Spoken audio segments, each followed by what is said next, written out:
enche-me de novo. Aleluia.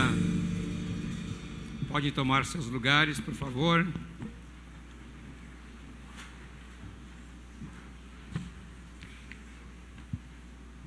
Amém. Eu gosto muito do bispo Alexandre Ximenes, porque ele só diz coisas boas de mim. Sempre coisas boas, né? Mas realmente, quando meu querido amigo Ximenes chegou a Porto Alegre, ele chegou um homem quebrado, a tal ponto que o Caio disse: o único lugar para tu te recuperares é lá em Porto Alegre com o Joãozinho, né? E graças a Deus que ele esteve lá conosco, e ele foi sempre obediente, viu? Muito obediente. Um dia ele descobriu que estava enfeitiçado, totalmente enfeitiçado. Ele veio do Rio de Janeiro enfeitiçado. Vocês não imaginam o que tinha de feitiço na vida dele, nas roupas. E ele reclamou de uma situação. Eu disse: vai jejuar. E ele jejuou 7 dias. Foi? E ao fim de 7 dias o Senhor mostrou para ele que toda a roupa dele estava enfeitiçada. Nas golas das camisas, quando a minha esposa abriu, tinha pontos de satanismo, pontos de umbanda, no cós das calças, na bainha das calças, tudo estava enfeitiçado. As camisas não deu para aproveitar, mas aí o feitiço foi quebrado, em nome de Jesus, porque ele obedeceu e jejuou, porque o Senhor mostrou para ele. Ele estava com um problema físico, e o problema na realidade era um problema espiritual. No momento que resolveu, Deus deu vitória a ele, graças a Deus por isso. Então a gente acompanhou a jornada dele durante algum tempo, graças a Deus por isso. Uma alegria ver o Sérgio Galvão, é Galvão, né? E também ver, sempre eu gosto de ver o Carlos Gueiros, né? Pelos anos que ele tem de trabalho na Câmara Municipal aqui. Quantos mandatos já? 7. São 7 vezes 4, 28 anos. 28 anos trabalhando aqui, graças a Deus por isso. E a Carmen cita que a mãe dela mora lá perto de mim. Mas a Carmen, quando vai a Porto Alegre, nem tem tempo para me ver, porque ela corre para fazer as comprinhas dela lá. Muito bem. Hoje à noite, pela manhã, eu preguei uma palavra sobre Jacó. E você pode, essa palavra depois certamente estará disponível aqui no YouTube, no site da Recon, não é? Mas eu senti que hoje à noite eu deveria trazer uma palavra. Eu tinha outro texto para ler, mas quando o grupo de louvor cantou a música Quem Nos Separará, aquele sambinha do amor de Cristo, eu decidi ler esse texto, porque tem uma frase que diz assim: quem intentará acusação contra os eleitos de Deus? E o meu tema é exatamente este. Meu tema é sobre as tramas que Satanás faz no mundo espiritual para nos atacar. Talvez vocês não percebam, mas existem tramas satânicos que são urdidos, costurados no mundo espiritual contra os pastores, contra a igreja, especialmente contra os pastores. Então a igreja tem o dever de orar muito pelos pastores, porque os pastores são os mais visados por Satanás. Porque se o diabo conseguir nos alcançar, seja através do orgulho, do dinheiro, do sexo, se o diabo consegue nos derrubar, ele traz escândalo geral para a sociedade. E isso tem acontecido assim em todo lugar do Brasil. E ao longo desses anos eu venho acompanhando essas urdiduras satânicas que são feitas contra pastores e contra igrejas, que esses pastores não perceberam que ao mesmo tempo que nós somos igreja, nós somos exército. Exército de Deus que tem a missão de esvaziar o inferno. Porque a palavra diz, não é? As portas do inferno não vão suportar, a palavra diz prevalecer contra a igreja, não vão prevalecer contra a igreja. Então significa que a igreja, ela chega até as portas do inferno. Ela vai ali para trazer, para recuperar as pessoas. Quando nós estivemos agora em Israel com o grupo daqui, e eu fui abençoado com esta viagem, minha esposa e eu fomos abençoados com essa viagem, porque ganhamos tudo do bispo aqui, né? Então a gente foi uma bênção para nós, né? E nós estivemos então lá na nascente do Rio Jordão, bem na nascente, e enquanto o grupo estava ali, a sombra tal, eu subi até as ruínas do templo de Pan, que está mais em cima, caminhei um pouco mais, não é? E ali, naquele lugar, foi onde Jesus, falando com os discípulos, diz a Bíblia assim, e indo para Cesareia de Filipos, perguntou aos seus discípulos, quem dizem os homens ser o filho do homem? E um dizia um dos profetas, outro João Batista, e Jesus pergunta, e vocês quem dizem que eu sou? Respondeu Pedro, tu és o Cristo, filho do Deus vivo. E ele disse, bem-aventurado és tu, Simão Barjonas, porque não foi carne nem sangue que te revelou, mas meu Pai que está nos céus. Dar-te-ei as chaves do reino, aquilo que ligares na terra será ligado no céu, o que desligares na terra será ligado no céu. E aí então é quando ele menciona que as portas do inferno não prevalecerão. E ali eram as portas do inferno, conhecido pelos judeus como as portas do inferno, porque naquele templo de Pan, ali, daí vem a palavra pandemônio, né? Pan não é só aquele Deus bonitinho que a música traz do Peru, aquela flautinha, a flauta. Não, Pan era um templo construído para sacrifícios de animais e até de seres humanos, que Herodes o Grande mandou construir. E de fato aquilo hoje é uma ruína. E apesar de 100 anos, 200 anos e 300 anos de grande perseguição do Império Romano contra a igreja, as portas do inferno não aguentaram o ímpeto da igreja, e a igreja tem sido vencedora até agora. Amém, amados? A igreja tem sido vencedora. Mas isso não quer dizer que não haja tramas no mundo espiritual. Existe muita trama. Eu estou com muita sede, eu não sei porque, eu acho que comi muito churrasco hoje com vocês.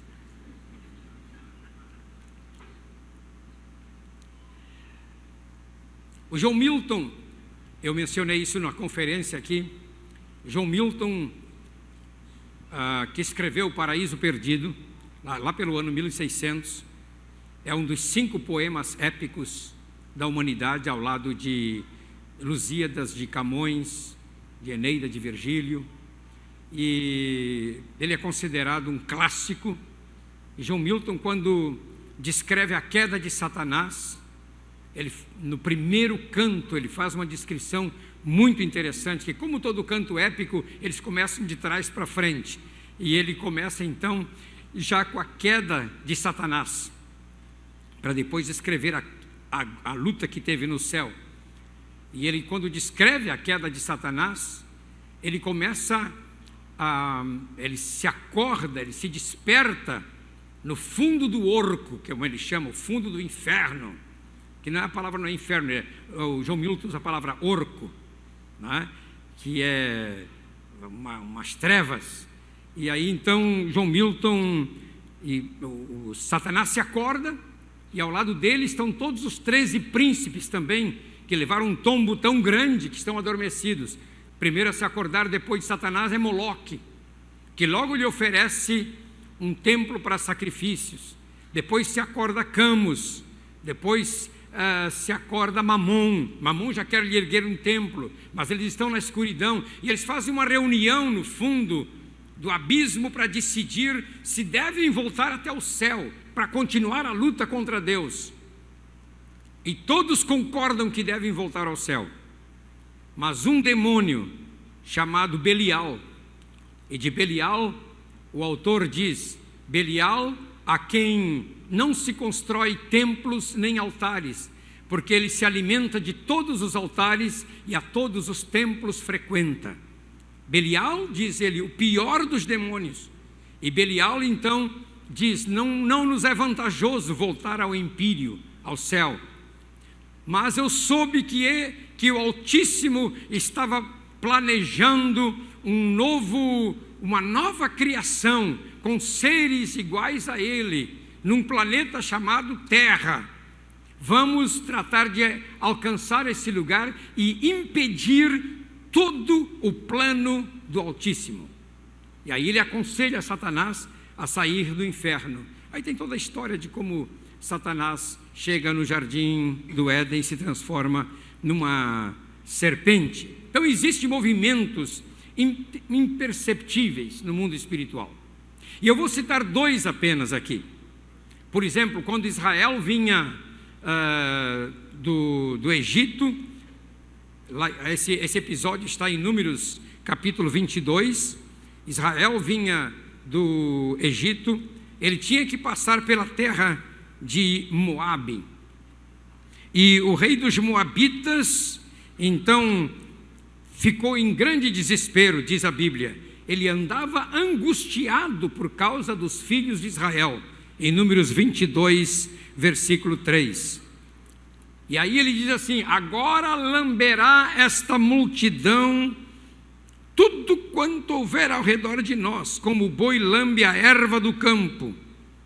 E aí ele trata de mandar mensageiros até Balaão, que morava longe dali, tinha que atravessar todas aquelas montanhas de Edom, de Moabe, não é? Passar por onde hoje é ali a capital da Jordânia, subir em direção ao norte para chegar no Eufrates, ainda andar um pouco mais para chegar até Babilônia, porque lá havia um profeta que tinha o poder de abençoar ou amaldiçoar. Toda a história está nos capítulos 22, 23, 24 e 25 do livro de Números. E depois em 1 Josué também uma parte. Mas o que eu quero dizer é que, neste episódio, ele e Balaão preparam um esquema de amaldiçoar a Israel, mas nem Moisés sabia, nem Josué sabia. Ninguém sabia disso. Porque o plano foi assim: era construir os altares e proferir a maldição. Só que cada vez que o Balaão ia proferir a maldição, saía a bênção. Deus mudava as palavras de Balaão, não é? E aí saía bênção. E as bênçãos estão aqui no capítulo 23, não é? De forma maravilhosa. E tem um texto que até diz assim, no versículo 23, do 23, pois contra Jacó não vale encantamento, nem adivinhação contra Israel. Tem até uma música que a gente canta, né? Contra a tua vida, ó meu irmão, não vale encantamento. Então não vale encantamento, é Deus dizendo que não vale encantamento. Isso aqui tem uma ressalva, que eu não vou entrar nessa ressalva agora. Mas então aqui, só saía a bênção. Ao final ele não consegue amaldiçoar o povo e vai embora. Mas quando você chega no capítulo 25, e no capítulo 31 também de Deuteronômio, você descobre que Balaão, como não conseguiu amaldiçoar, ele soprou aos ouvidos de Balaque uma estratégia. Só tem um jeito desse povo pecar, desse povo ser amaldiçoado, é levar o povo ao pecado. Tragam as moças bonitas moabitas para que dancem seminuas nas proximidades do acampamento. E essas moças virão por trás das árvores, das moitas, e atrairão os homens de Israel. E foi isso que aconteceu. Os homens de Israel começaram a cair em adultério com essas mulheres moabitas. E havia uma princesa de Moabe que veio para o acampamento de Israel e estava mantendo relações sexuais com um dos príncipes de Israel. E toda a atividade sexual implicava numa adoração aos demônios. Um autor judeu polonês chamado Solenash, que você não encontra mais os livros dele, mas eu os tenho na minha biblioteca. Solenash, então, quando escreve sobre Moisés, ele conta o tipo de imagem, eram imagens eróticas, que havia para que os homens criassem vigor e as mulheres criassem energia, e então aquilo era uma espécie de adoração. E aí veio a praga, veio a ira de Deus sobre o acampamento de Israel. Aquilo que Balaque não conseguiu através de uma maldição oral, conseguiu levando o povo ao pecado. Houve um complô, digamos assim, e eles começaram a pecar. Até que Eliezer, filho de um dos sacerdotes, na sua fúria, quando soube que um príncipe de Israel e uma princesa moabita estavam tendo relações sexuais numa tenda, ele veio correndo com a sua lança e furou os dois, e ali os matou. E Deus então dá uma promessa a Eliezer, de que a partir de Eliezer, ele teria então a sua descendência sacerdotal sobre a terra de Israel, porque ele teve zelo por Deus e zelo por Israel. É muito linda a história. Muito linda a história. Então, os moabitas ali, através de Balaque e Balaão, prepararam um plano de destruição, um complô. Moisés não sabia, Josué não sabia, ninguém sabia, até que começou o pecado a minar no meio da igreja, digamos, de Israel. Pois é assim que acontece também. Muitas vezes Satanás, ele consegue fazer, não é?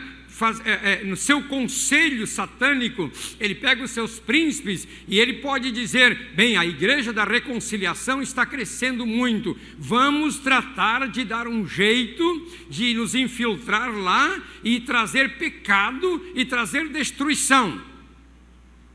E isso é feito no mundo espiritual. Isso é feito no mundo espiritual. Tem uma outra trama. Vocês notaram que eu tenho um pedestalzinho para mim aqui, né? Aqui, ó. Eu subo.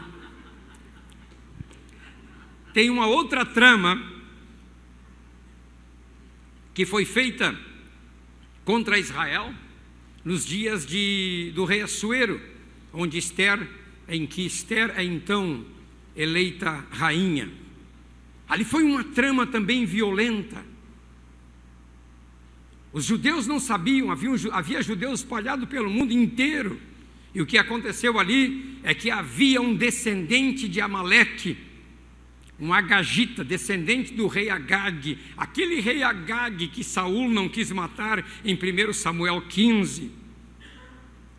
Descendente daqueles que Deus amaldiçoou lá em Êxodo 17, na primeira guerra em Refidim, quando os amalequitas atacaram o povo de Deus. E agora havia um descendente deles lá no cativeiro da Pérsia.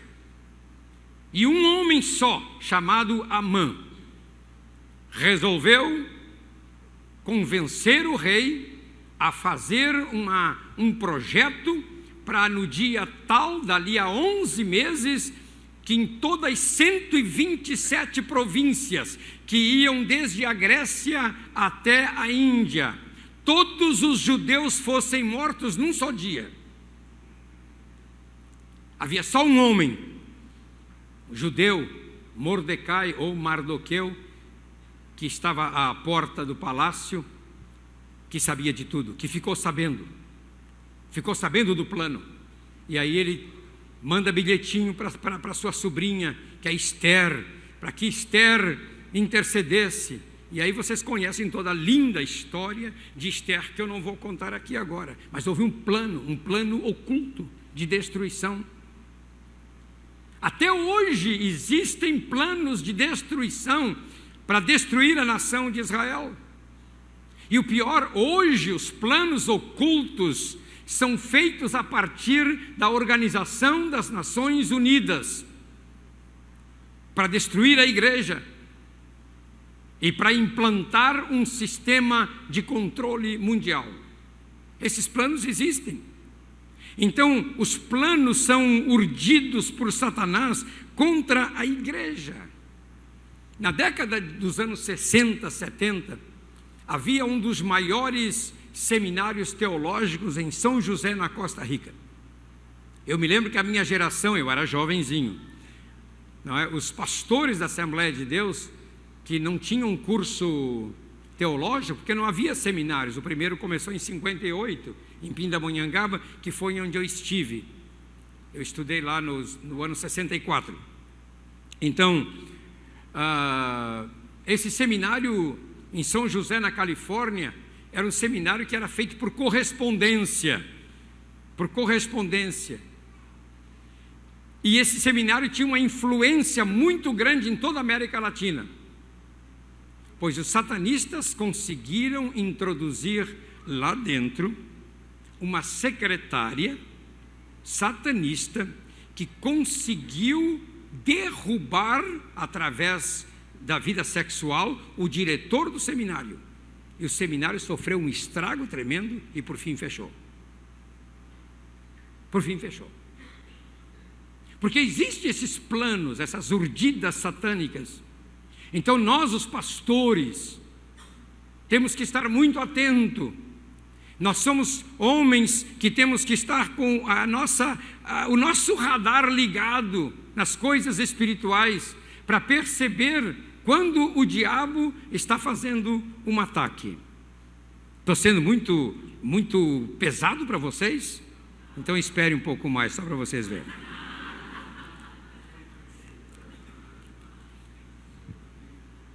Quando eu tinha 8 anos de idade, mamãe fazia um ano que tinha se convertido. Mamãe era uma católica muito beata e se tornou uma pentecostal da Assembleia, mais beata ainda, porque um bom católico beata se torna um bom evangélico beata. Isso pode saber. Se a pessoa é fiel lá, é fiel aqui também. E mamãe nos levou a todos para a escola dominical. Eu mencionei isso aqui ontem à tarde. E eu comecei a ter visões e sonhos, assim, terríveis. Imagina, naquela época a gente não tinha gibi, não tinha desenho de monstro, não tinha esses desenhos japoneses, esses desenhos horríveis que tem hoje. E eu já durante 3 meses eu fui atormentado todas as noites com sonhos, ou então com visões. Eu me acordava e via uma mão decepada ao meu lado, eu me acordava e via um menino e uma menina me espiando pela janela. Eu tinha sonhos que eu era atacado quando vinha da escola, e toda madrugada eu dizia para minha mãe, eu perguntava: mamãe, que horas são? Nossa casa não tinha luz elétrica, era no alto de um morro, papai tocava uma pedreira, nós morávamos longe da cidade, tinha uma pedreira, e lá havia cerca de 15 ou 16 casas dos que trabalhavam na exploração de pedras, e meu pai saía às 5:30 da manhã, não tínhamos energia elétrica, era luz de lamparina. À noite, quando apagava o lampião, você imagina que escuridão, né? Nem uma luzinha. Hoje as cidades são iluminadas, os passarinhos não dormem mais, os sabiás ali na árvore na frente da minha casa cantam a noite inteira, começam a cantar às 9 da noite e cantam até às 10 da manhã do outro dia, não sei que hora eles dormem, que eu me acordo meia-noite, eles estão cantando, 2:30 da manhã estão cantando, 5 horas da manhã os sabiás estão cantando. Eles não dormem mais, porque tem tanta luz, tanta iluminação, que eles já estão confundindo, acho que é dia. Mas naquela época a gente não tinha energia elétrica, e era uma escuridão. E para uma criança, a escuridão é a pior coisa que tem. Mete medo. Além desse ataque que eu tinha. E Me acordei uma madrugada, 3 meses depois, e eu acordei mamãe, porque tinha luz no forro da casa. A nossa casa era de madeira, e tinha madeiras do forro assim largas, só que não tinha mata junta, então iluminou lá em cima. E eu perguntei, minha mãe, que horas são? O quarto dela era contigo. Ela disse, já vai me incomodar, rapaz? Eu disse, mas mãe, eu estou vendo luz no forro da casa. E era uma luz forte, não podia ter lampião lá em cima. Diz, ela vai dormir, meu filho. Disse, mãe, estão cantando uma música. Eu queria que o tecladista me desse o dó maior ali. Ele não sabe tocar não, mas porque ele não é assembleiano, né? Mas ele acompanha. E eu me acordei à noite com um coral de anjos no forro da minha casa, cantando: ó, quão bom é o nosso Deus, tudo preparou para os seus, que por Ele chegarão, satisfeitos a sua mansão. Deu outra vez: ó, quão bom é o nosso Deus. Aí está indo bem. Tudo preparou para os seus, que por Ele chegarão, satisfeitos a sua mansão. Nós não sabíamos que esse hino era da harpa cristã. 511 da harpa cristã. Nós não conhecíamos. Naquela mesma semana fomos a um casamento, e no casamento era uma festa, e alguém estava com acordeão e violão, os irmãos estavam lá reunidos tocando hinos, porque hoje não se toca mais hino em casamento, né? Nem a marcha nupcial mais. Os caras querem entrar com a marcha do Flamengo, do Corinthians. Já me pediram de tudo para o casamento. Pastor, eu quero entrar cantando o hino do Corinthians. Eu digo, não, vamos para o clássico, né? Aí, então pode cantar então com New York, New York, I left my heart in São Francisco. Não.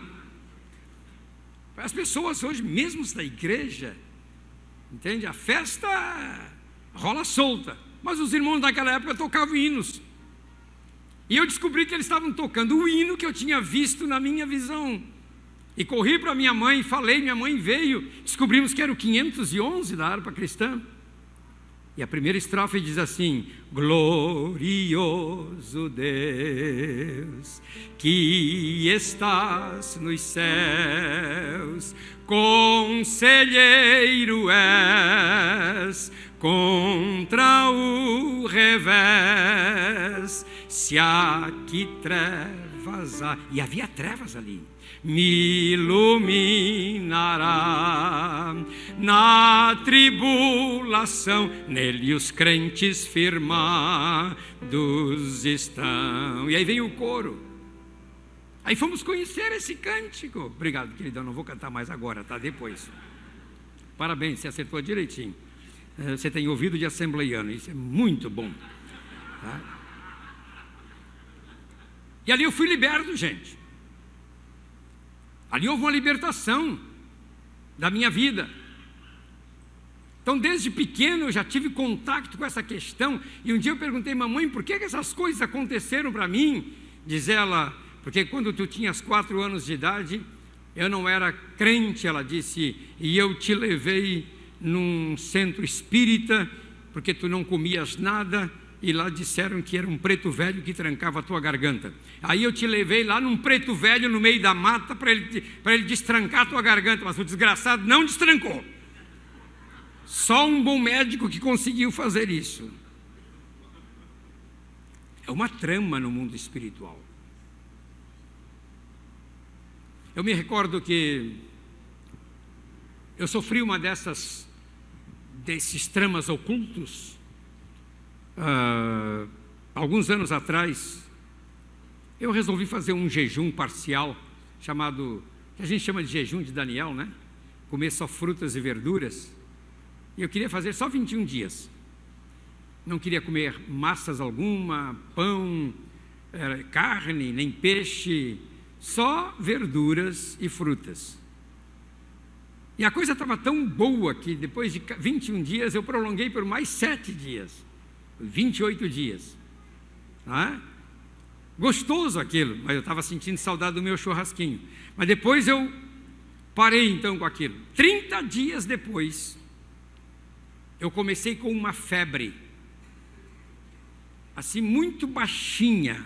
A temperatura do meu corpo ela é 35,5. Se eu tiver febre de 37,2, eu já estou delirando, porque a temperatura do meu corpo é baixa. Não é 36,5 como todo mundo, eu sou um pouquinho mais baixo, até na temperatura. Então, eu comecei a ter aquela, só à noite e de manhã eu tinha 37,2. Eu tinha que viajar para um seminário em Petrópolis, Rio de Janeiro. Fui ao meu médico, o Dr. René Assunção, e ele disse: toma esse antibiótico aqui para te prevenir. Enquanto tu viajas, tomei aquele antibiótico, não adiantou nada, voltei de lá. 3 semanas depois eu ainda continuava, eu tinha dores aqui, não podia tocar, tudo era tão sensível na minha cabeça, no peito, nos braços, nas pernas. É como se eu estivesse com uma fibromiose, é uma coisa terrível aquilo, não tinha forças. Depois de 3 semanas é que eu procurei o médico, porque homem para ir a médico é terrível, né? Homem não vai. Homem não procura médico assim no mais. E então depois de 3 semanas eu fui. Fiz todos os exames. O último, eu fiz exame para ver se eu tinha HIV, se eu tinha tuberculose, fiz exame para ver o que tinha no meu sangue, um exame de sangue que ia demorar 2 semanas para me darem o resultado. E eu fiquei então 38 dias com febre. 38 dias. Eu fui definhando. Até que chegou um domingo, me recordo bem que eu estava dirigindo o carro, minha mãe ainda vivia, estava sentada do meu lado, ali a almoçar lá em casa, e eu enxerguei 2 postes, um verdadeiro e um falso. Enxerguei 2 carros, um falso e um verdadeiro. Eu notei que, eu até fiz um comentáriozinho com ela. Eu disse, mãe, está um dia tão lindo de sol, olha que céu, está claro, mas para mim está tudo escuro, disse para ela. Está tão escuro, porque eu já estava ficando com os olhos embaçados, eu ia morrer. E era um domingo. E aquele domingo, quando eu tive aquele problema, eu disse, alguma coisa está errada. Passei a tarde orando e me preparando. E olha os versículos que Deus foi me dando. Abri no Salmo 102, 24. E Deus me disse, a oração era: Deus meu, não me leves no meio dos meus dias, tu cujos anos alcançam todas as nações, as gerações. Foi minha oração. Não me leve no meio dos meus dias. Aí abri no Salmo 31, versículos 4 e 5. Tira-me do laço que me armaram, pois tu és o meu refúgio. Nas tuas mãos entrego o meu espírito. Tu me remiste, ó Senhor Deus da verdade. No abrigo da tua presença tu os escondes das intrigas dos homens. Em um pavilhão os ocultas da contenda das línguas. Aí eu abri de novo, Salmo 32, 7. Tu és o meu esconderijo, preservas-me da angústia, de alegres cânticos de livramento me cercas. Abri no Salmo 27, 5. Pois no dia da adversidade me esconderá no seu pavilhão, no recôndito do seu tabernáculo me esconderá, sobre uma rocha me elevará. Aí abri no Salmo 61, 4. Deixa-me habitar no teu tabernáculo para sempre, dá que me abrigue no esconderijo das tuas asas. E descansei. Cheguei no culto, preguei, li todos esses versículos.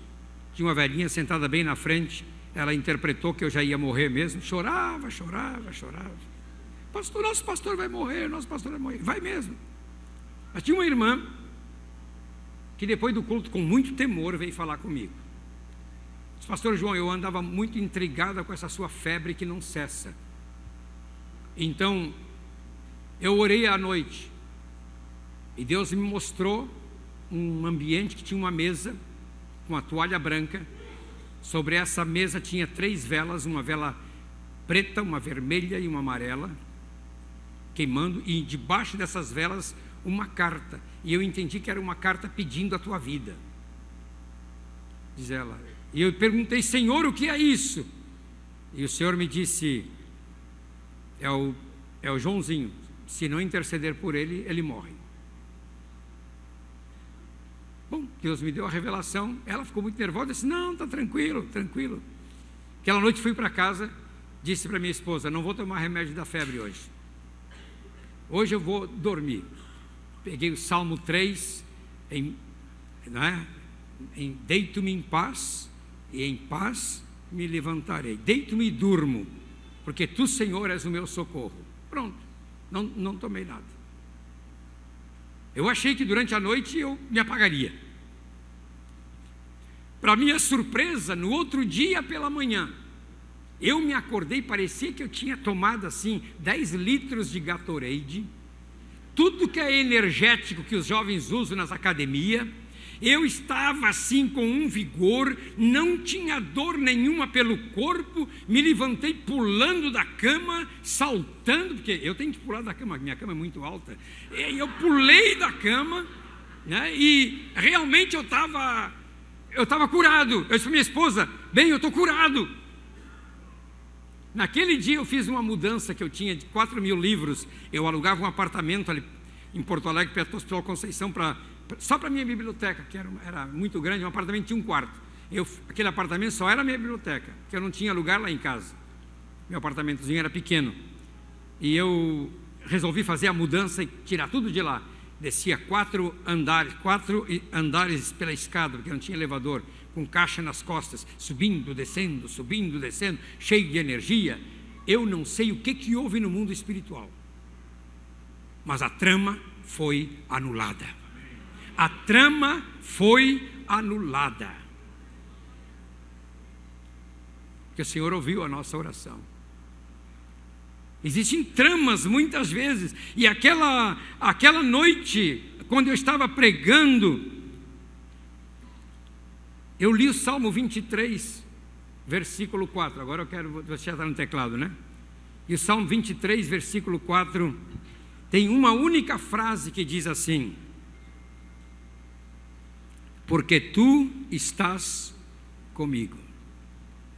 O Salmo 23, ele é lindíssimo, mas os meus olhos caíram só sobre essa parte: porque tu estás comigo.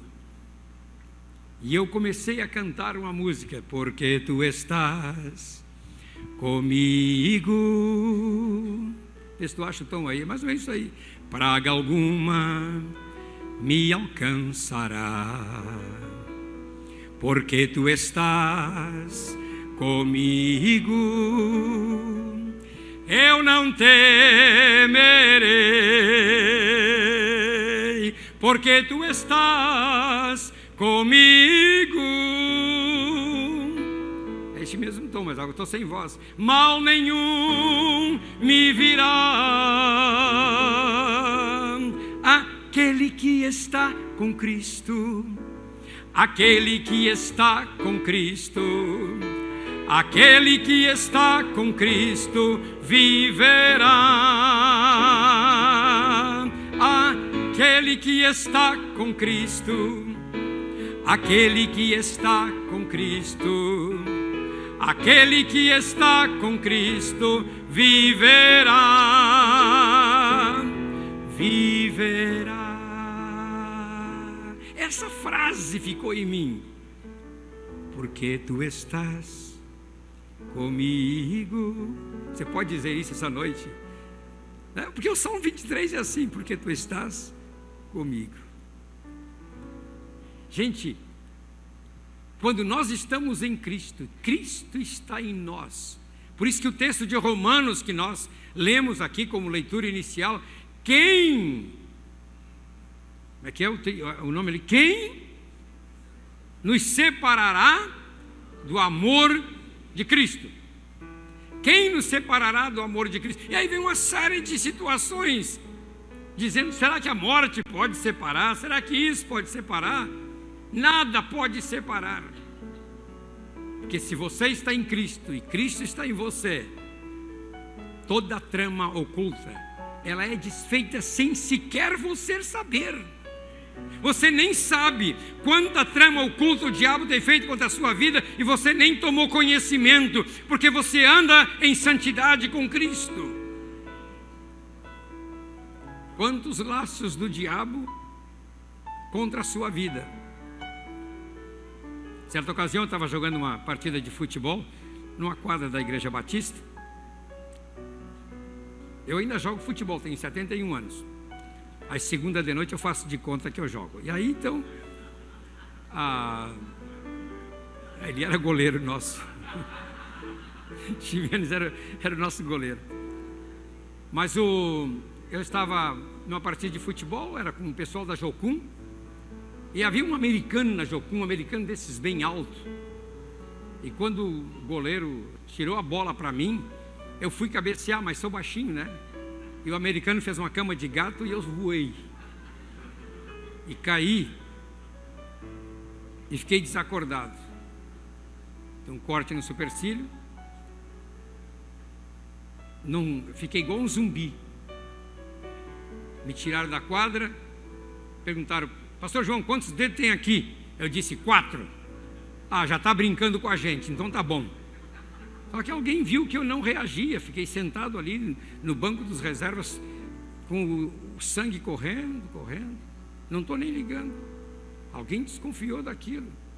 Me levaram para o banheiro, trocaram a minha roupa e começaram a orar por mim.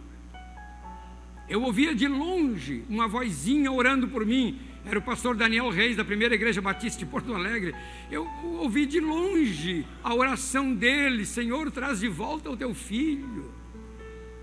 E demorei, comecei a me lembrar de 20 anos atrás. Eu não sabia onde é que eu morava, onde é que eu estava. O irmão pegou o meu carro para me levar no hospital e eu perguntei para ele: de quem é esse carro? Ele disse: é seu. Eu disse: meu carro, isso aqui? Onde é que eu moro? Eu disse: onde é que eu estou aqui hoje à noite? Tu está aqui na quadra da Igreja Batista. Igreja Batista? E aí ele viu que a coisa era feia. E eu passei aquela noite no hospital. E de madrugada apareceu o bicho do lado da minha cama e disse: eu tentei te matar, mas não consegui. Eu disse: mas não vai conseguir mesmo, porque o único que tem poder para me matar é Deus, não é? E minha mulher me disse: tu nunca mais vai jogar futebol. Eu disse: não, querida, 1 mês eu não jogo, depois eu volto. Mas as tramas diabólicas são terríveis. Especialmente nós que trabalhamos. Eu trabalho com batalha espiritual e trato de pessoas endemoniadas e trabalho na área de libertação. O diabo visa muito nós. O diabo visa muito a gente. Então nós temos que estar escondidos em Cristo. Quando o Salmo 91 diz: aquele que habita no esconderijo do Altíssimo, à sombra do Onipotente descansará. Ali é um lugar escuro. A habitação do Altíssimo é um lugar escuro. Deus esconde você onde Ele está, no meio da escuridão, e o diabo não consegue te ver. E Ele nos livra das piores coisas. Quem sabe muitos de vocês aqui essa noite têm passado por lugares difíceis. Quem sabe agora você entendeu que muitas das coisas que lhe aconteceram foram tramas do diabo. E a sua vida foi preservada. E eu quero essa noite fazer um desafio a você, para que você sempre tenha Jesus Cristo como seu esconderijo, a sua força, a sua confiança, que deposite a sua confiança no Senhor, que deposite a sua confiança em Cristo, que viva uma vida de santidade, uma vida de oração, uma vida de busca na palavra de Deus, uma vida de estudo, que viva uma vida comprometida, porque é desta forma que nós seremos vitoriosos. Por isso o texto de Romanos, eu estou encerrando aqui com esse texto de Romanos, não é? Que Paulo, que nós citamos aqui, não é? Esse texto de Romanos: se Deus é por nós, quem será contra nós? Se Deus é por ti, meu irmão, ninguém pode se levantar contra a tua vida. Fiquemos em pé.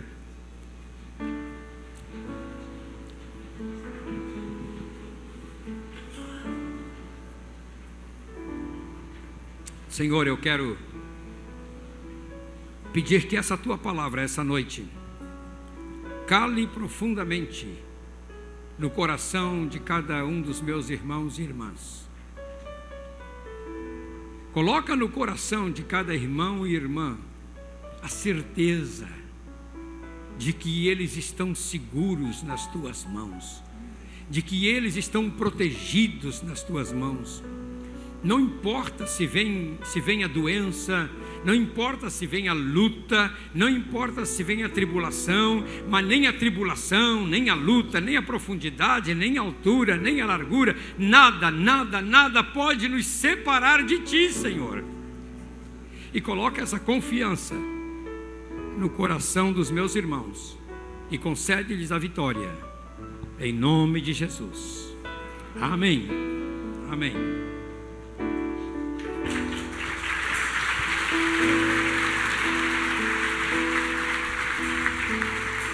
Nós vamos cantar um louvor. Eu não vou pedir que ninguém levante a mão, mas você que de repente, aparentemente do nada, teve valores destruídos, a vida, o lar, a família, ia tudo bem. Não é ser místico, vulgar, é crer no que a palavra de Deus diz. Que há tramas que são executadas neste nível de espiritual. Mas a Bíblia diz que maior é o que está conosco do que o que está com o mundo. Então é uma noite de entrega. Senhor, estou enfrentando lutas tão estranhas que não sei dizer a origem, de onde vem. A família vai embora, de repente sai de casa o marido, a esposa ou um filho. Entra em armadilhas que você nunca imaginou. E você leva isso para muitas áreas da vida. Não é espiritualizar, mas é crer que há uma dimensão espiritual também. E essa dimensão, as vitórias não são conseguidas com armas humanas, mas com a palavra, com o joelho, em nome do Senhor Jesus. Amém? Deus faz e quer fazer. Há pouco tempo, há uns 2 anos, um casal estava naquele motel, ele com um amante. E quando saíram de lá e viraram a esquina, ela olhou para cá e perguntou: o que é aquilo? Ele disse: é uma igreja de crente. Ela disse: vamos lá. Tá louca? Vamos lá, eu quero ir. E quase começa uma briga, e vieram e entraram. Os 2 se converteram. Ele voltou para a esposa, restaurou a família, e ela hoje é uma serva de Deus. Deus pode. Às vezes Deus nos deixa impotentes para que a gente dê chance dele agir. Tem uma vida aqui que eu não vou mostrar agora, mas Deus está trabalhando e construindo para o dia que Ele determinar, ela contar o seu testemunho. Ela participou, cantou, dançou numa das bandas mais famosas desse país em todos os tempos. Deus está restaurando a vida dela para que um dia ela conte. Se religião fosse somente postulado e teoria, eu não estava aqui. Agora você sabe por que é que Deus me mandou para Porto Alegre, né? Para encontrar esse homem, este servo de Deus, e começar a desmanchar o que eu não via, as tramas espirituais. Nunca tive olhos para ver os bordados satanistas com 7 setas na minha roupa, mas ali depois de 7 dias de jejum, os olhos se abriram. Eu vi tudo aquilo e fui orientado passo a passo por João, até que Deus me deu a vitória, a cura e a libertação. É assim que Deus faz. Mas precisamos estar vigilantes. Então aí no seu lugar, não precisa se identificar. Há lutas, você não consegue determinar a origem. de repente apareceram, do nada. Às vezes não há nem lógica, mas é algo que traz insegurança, medo, perspectivas de destruição. Podem ser tramas, não que sejam sempre, mas podem ser realidades de outra dimensão. E eu vou pedir ao pastor João que nessa hora ore por todos aqueles que nesse instante dizem: Senhor, eu preciso. Obrigado, querido. Senhor, nós oramos nesta hora por cada pessoa que esta noite precisa tomar uma decisão, precisa entender a dimensão espiritual que se tornou o seu caso. Coloca agora no coração de cada pessoa essa certeza. Senhor, coloca agora o Espírito Santo, o Consolador, o Paracleto, ao lado de cada uma dessas pessoas, para ajudar, para consolar, confortar, para animar, para levantar essa pessoa e trazê-la no prumo, para edificá-la novamente, dando força, dando coragem, para que essas pessoas se ergam na vida, que saiam da sua miséria espiritual, que saiam do meio das cinzas que restaram de toda a sua vida e que se ergam novamente para poderem te adorar e te glorificar e te servir plenamente. Pedimos, Senhor, traze completa libertação esta noite. Se a situação, Senhor, for enfermidade, traz a cura agora, Senhor. Traz a cura agora. Pai, muitas vezes a enfermidade traz abalos na psique, traz abalos na mente, traz abalos espirituais e a pessoa desanima. Senhor, eu oro agora para que no meio da enfermidade as pessoas possam ver a luz adiante, a luz da vitória. Pedimos, Senhor, que o Senhor traga da sua cura. Pai, aquelas pessoas que estão com dificuldades, que muitas vezes perdem o emprego e ficam desanimadas, abre novas portas para essas pessoas. As pessoas que têm tido problemas nas suas famílias, Senhor. Pessoas que tiveram desacordos familiares, que tiveram separação, que perderam filhos, ou que perderam esposo ou esposa por motivos de discórdia. Senhor, começa a restaurar. Tu és o especialista em pegar todos os caquinhos quebrados e fazer tudo de novo, porque tu o podes fazer, em nome de Jesus. Amém. Amém. Amém.